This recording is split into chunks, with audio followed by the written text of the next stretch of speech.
Just like many of you, I am tired of air mattresses failing as well.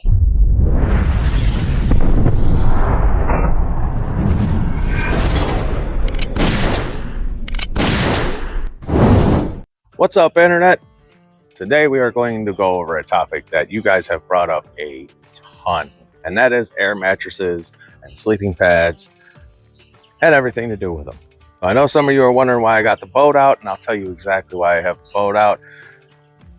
Every time people see this, they always go, aren't you worried about the air leaking out of it or popping it or whatever? And that comes from everybody dealing with these things because they love to leak, and I will agree with that statement.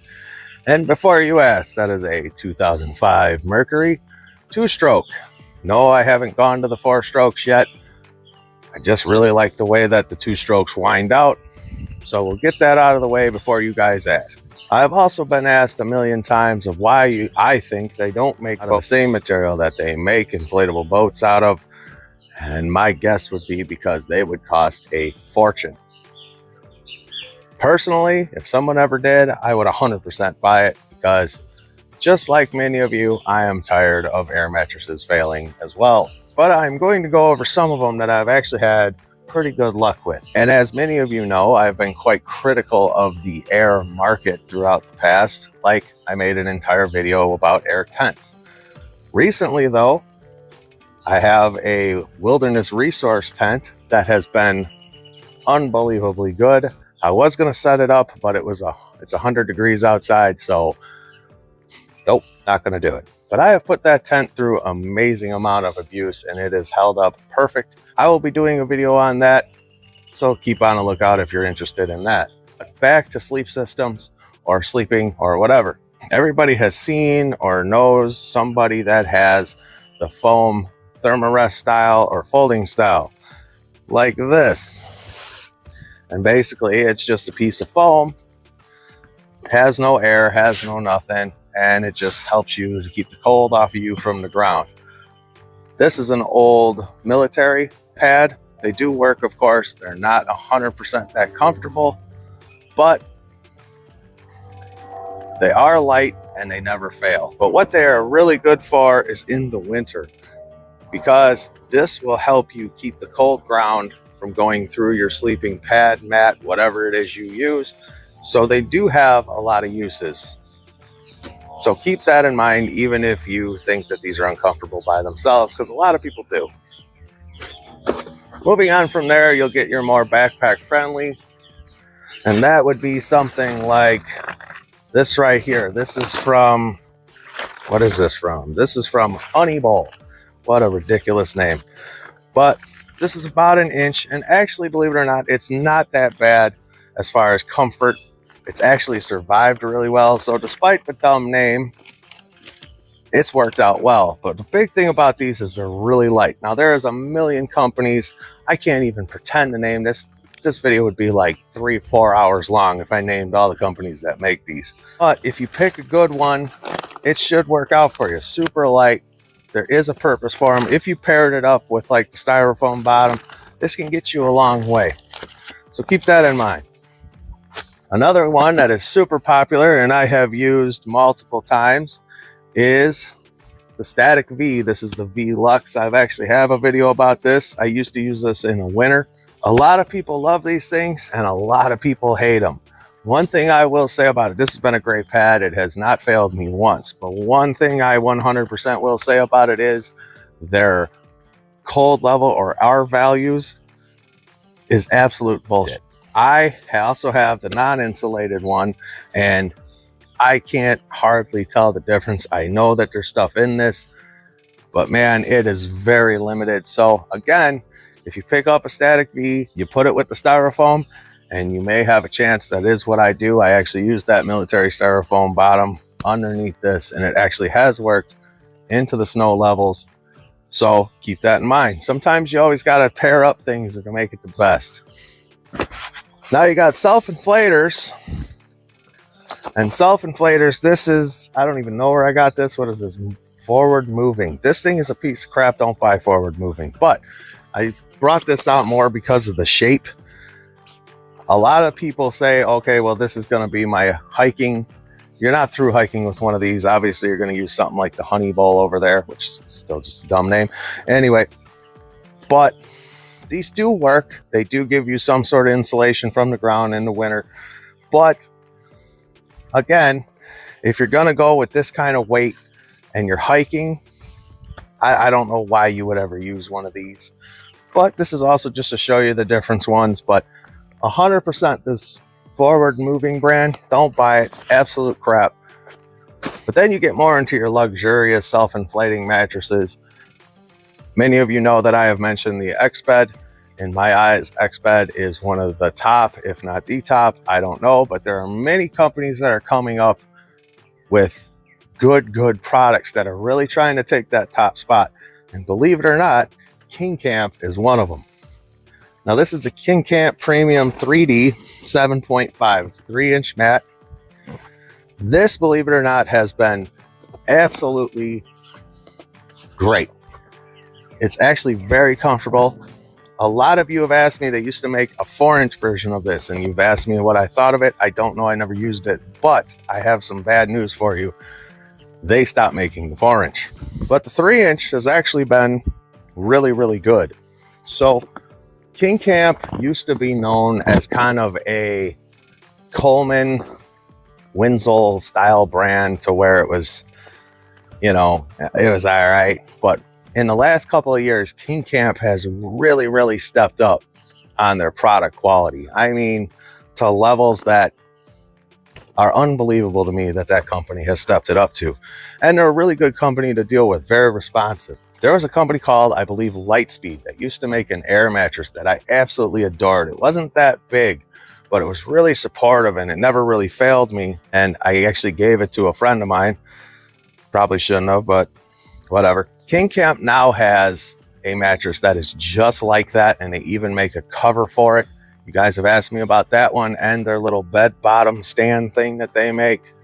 I have not owned either one of them. I do not know how good they are, but if they are anything like the old Lightspeed one, which I'm pretty sure that they are, that will be an amazing air mattress. So if you are looking at any sort of air mattress, you might want to look up KingCamp. At least check them out, because you probably won't be disappointed. Like I said, this has been really good and it's very comfortable for what it is.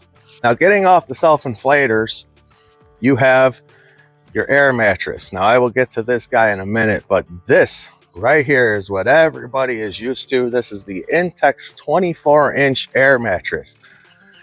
And I absolutely hate this air mattress. Not so much the make or how it is made or whatever, but the 24-inch on the sides, it just, if you're laying here, it feels like you want to fall out. Versus if you go with the 20-inch, it doesn't feel like that at all. I did have the 20-inch. Night and day difference. Yes, the height is good to get in and out of bed if you're getting older, like many of us are, but I absolutely despise this mattress. It sleeps like crap. I suggest, if you go to your Walmart or whatever box store you go to, I suggest going with the 20. It is up to you. I have heard people that like this one, but I have no idea why, because they are garbage. Now, there is companies, and I'm also going to actually, before I go there, in all these type of air mattresses, there's a thing called stretch. When you first air them up, you have to let them stretch out, and then you put more air into it. A lot of people don't do it. They just air it up and they sleep on it and it gets real low. And then they complain and they go on the internet and they pound on their keyboard about how it's absolute crap. You have to let it stretch out, all of it. Even these things stretch out a little bit, and this thing's very thick. You have to let it stretch out, and then you have to put more air in them. Definitely will work out for you. There is a company called, I think, King Coil. I've never used their air mattress, but they claim that they have a thicker material so it won't pop or get holes as much as the Intex and Ozarks, Coleman's and all that. I don't know how true that is. I've never used them. I've heard people say good things about them. I don't know.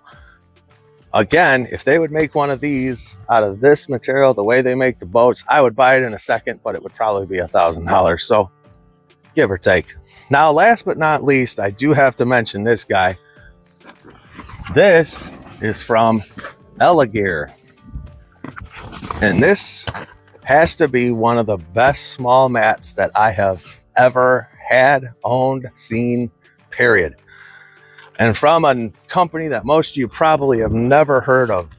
Now, some of the boat floors, they're called a drop stitch floor, also paddle boards or the floating docks. This is a drop stitch sleeping pad, and it has super thick material on it, almost as thick as this. So it would be really, really hard to pop. I love this mat. This mat is absolutely great. However, I have two comments about it. That one, they don't make a wider one, and I really wish they did. This is literally the only size you can get, but I wish that they would make a wider one, because this is actually, because of the material that it is quite heavy. So you're not going to go backpacking with this unless it's a short distance. So because it's heavy, why not just make a bigger one? Another thing is, because of how thick this is, it can get hot. So my suggestion would you get like a little mat in between it or something to kind of take the plastic directly off your back. If they put like this material over this, that would be amazing, but I don't know if they'll do that. It's probably cost quite a bit to do, but these are relevantly cheap. And they come with their own little pump, and it's all right. It does what it does. But speaking of that, I want to talk about my pump of choice, and that is from Etenwolf or Etenwolf or however you want to. And I love them so much that I actually bought multiple of them. But these are little rechargeable pumps. Now you got the little guy, and the little guy has been actually really good. It's got a light on the bottom, so you can actually hang it and use it as a light. But this one I keep in, like, I don't know, my pack or whatever. It's super lightweight, and it does the job, because in the winter, which many of you may not know, but in the winter you do not want to breathe into any pad because you're putting water vapor into the pad. So get a little pump like this, you won't have to worry about it. But super, super handy. Now this one right here, I use this one and I throw it in the vehicles. This is the just in case pump. You know, maybe my nephew wants to blow up a beach ball or something, I don't know, but we use this guy and it will work for an air mattress if need be. This bigger one I put in the motorcycle. It also has a light. It even comes with a diffuser so that the light isn't directed. It also will charge phones, stuff like that. These have been a great, great product, and I have used these for a long time now, and they have never failed. Great product. Etenwolf, however you want to pronounce it. Amazing product. And each bag comes with every attachment to whatever you want to blow up. So with that being said, there is a ton of companies out there, ones you've never heard of, that make all sorts of, like, Honey Bowl or Forward, whatever that was. And just be careful. They all look good. It doesn't mean they are good. Of course, you have the bigger names like Big Agnes and Thermarest, and you could just keep going forever. So do some research, maybe watch some videos on different stuff, but understand that sleeping is one of the most important parts when you're camping, especially if you're like through hiking or something like that. You want to get your rest because your body's getting abused and taking a beating, so on and so forth. And everything you have seen here, except for like the Forward and some of these weird name ones, well, I'm not going to link them because I'm sure they're all the same, whoever makes them. But I will put the links in the description to everything you have seen. And as you know, we do not take affiliates, percentages, nothing. We make absolutely no money. If you buy anything, we believe that all sales should stay between the company and the customer, which is why we could say, buy it, don't buy it, doesn't matter to us, and you all have a good one. I'm your huckleberry.